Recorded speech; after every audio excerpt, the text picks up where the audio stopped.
What's up, my know-it-alls? Well, here we go, yet again. Today's review. We actually had recorded the review once before. We did it at 3 in the morning. Unfortunately, the audio cut out. Whatever. So we're here again, and I think we're gonna get it right this time. Yeah. So a lot of exciting things to come. You don't want to miss a single minute because it's gonna get good. All the stuff we've been waiting for to happen has actually happened, and it all happened in this episode. That's right. So let's get into it. I'm not even gonna wait. Literally, let's jump into it. Season 4, episode 10. Old friends, new planets. There you go. All right, here we go.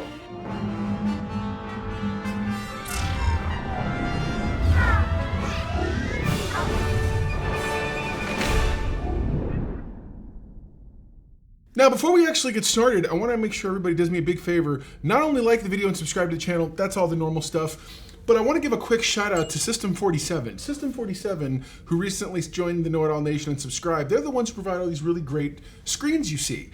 If you love anything about my set, it's actually all there. I'm going to link to their profile here on YouTube, to their channel. They do a lot of hard work for absolutely nothing. They're a super thankless job that they do creating these, and I really appreciate them.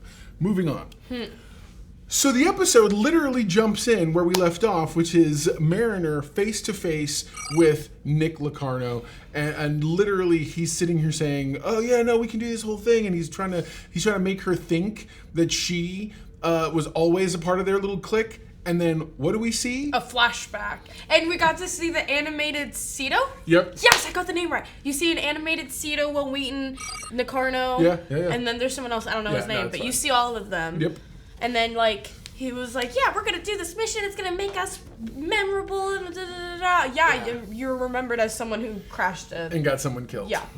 So, and overall, it was really fun seeing, and everybody returned to do their roles, including Will Wheaton, which was really fun hearing his voice again. And it's so funny hearing him crack his voice, trying to sound young again, like he was back then. He's all like, I wasn't a nobody. I don't know about this whole starburst thing. Josh, are you sure? And I'm like, Will, you didn't crack your voice back then that much, so stop it. But obviously he's older now. Anyway, then the rest of the time it's spent with her discovery. He walks her very proudly through his brand new, what he calls Nova Fleet, which is all the other races, the Romulans, the Klingons, the Ferengi, people, Cardassians, people he talked into joining his independent fleet. And then what does he do? He sends out a full, wide, entire quadrant message letting everybody know, hey, this is my part of space, you're not welcome. And in case anyone wants to try and force their way in, I've acquired a little insurance. A black market Ferengi Genesis device. And you're like, what? Now let's rewind 2 seconds. Mariner's mother, Captain Freeman, wanted so bad to go rescue them, and the Admiralty said no. We can't be the first to open fire. We're already communicating with ambassadors from the worlds that have been tangled in this. I'm ordering both of you to stand down. Until this is sorted, we can't risk igniting a war. They don't want to shoot first. Yeah, which is totally stupid. And so what happens? Freeman does a classic Star Trek thing. She tells the crew, I'm about to disobey orders, and if y'all want to lodge a protest, now's the time. And everyone says, nah, man, we're going to get Mariner. They actually kind of did a loophole, because they didn't shoot. No, they totally Nobody didn't. shot. Yeah, nobody shot. It was really interesting. And because Mariner, she didn't even shoot. She was trying to get away the whole time.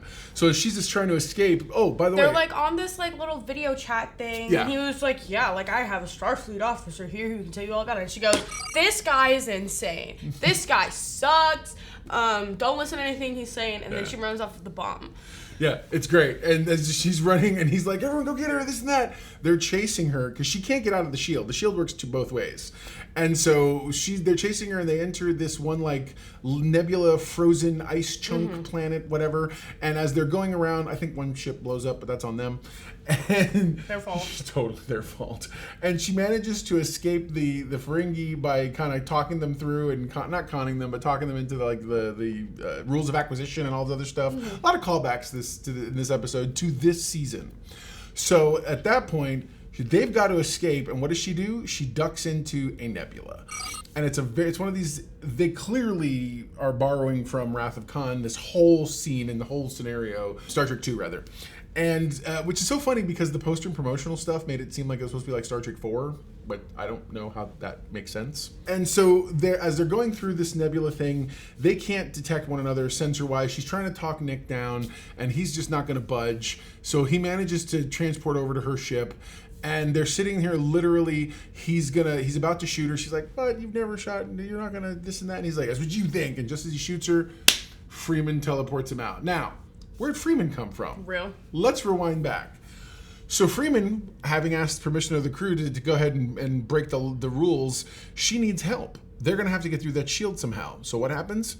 Yeah, Tendi goes to her Orion planet, and remember, she is royalty. Yeah. She's royalty there. Yeah. And then she's like asking her sister for help, and then her sister's not helping. Which, by the way, after her beating her up, I don't understand why she couldn't do anything. Like, I would feel like you would respect your sister a little more, but that's just me. Like, they had to do a little fight scene thing. Yeah. She picks the bird, and then The bird. The psychologist. And then Tendi's sister picks the muscle person. Yeah. And then the Which muscle. I thought that the muscle person was going to lose, and I thought that they all had to fight. I was wrong. I didn't realize you picked one champion. So then, how did they? What? So the fight goes and then how? you have to do the fluffy thingy.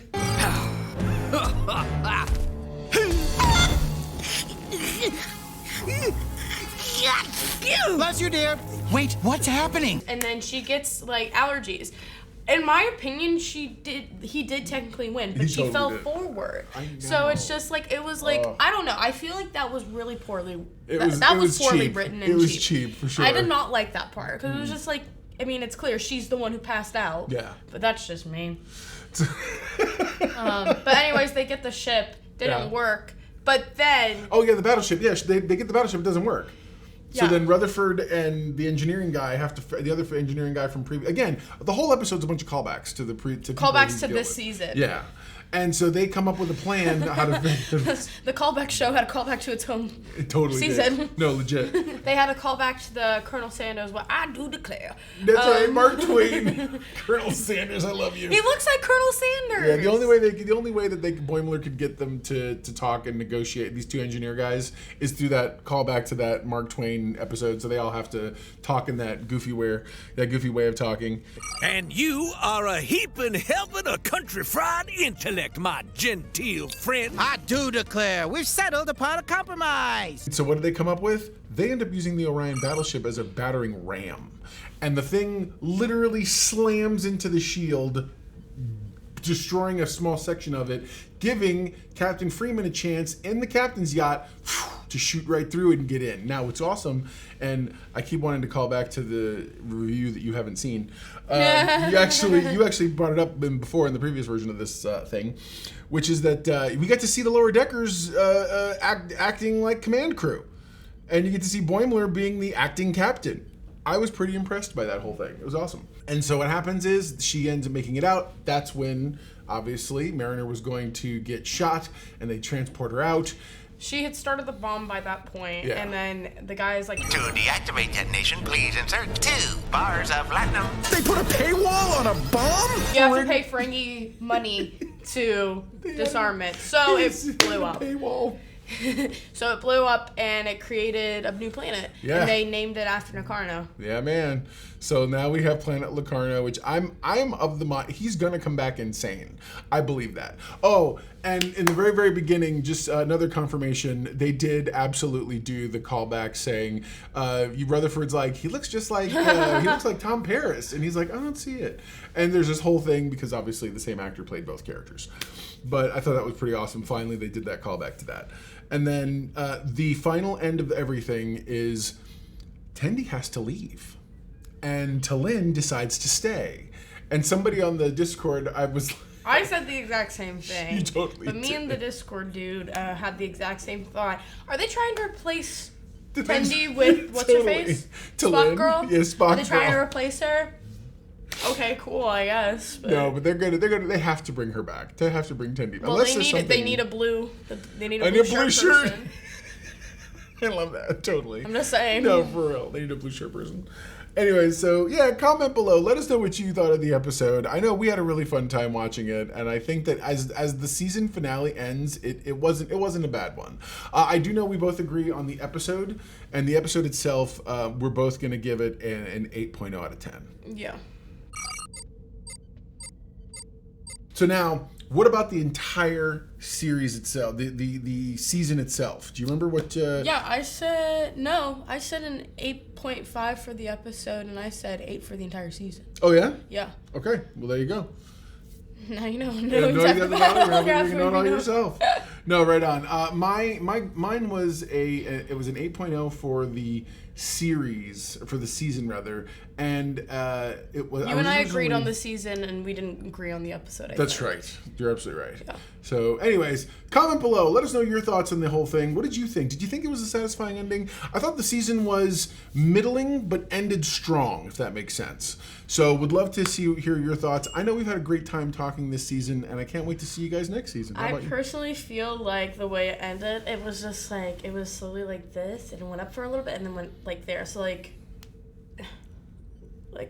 Yeah, no, I got it. It was good. Yeah, totally. That. Yeah. Yeah, because it was kind of like, and then it had a really good last episode, and then I feel like the way it ended, it just kind of was disappointing for me personally. Oh, it's we absolutely. Classic way to Star Trek end. No, it did. We also got a really good. We did get the previously on Star Trek Lower Decks, and then we do get now the conclusion, which is awesome. Previously on. Yeah, totally. All right, guys, comment below. Let us know what you thought. I cannot wait to hear and have this conversation. Appreciate each and every one of you for always subscribing to the channel and being loyal supporters and crew members of the U.S.S. Know-It-All. All right, guys, never forget. Everyone loves a know-it-all. Talk to you later. All right.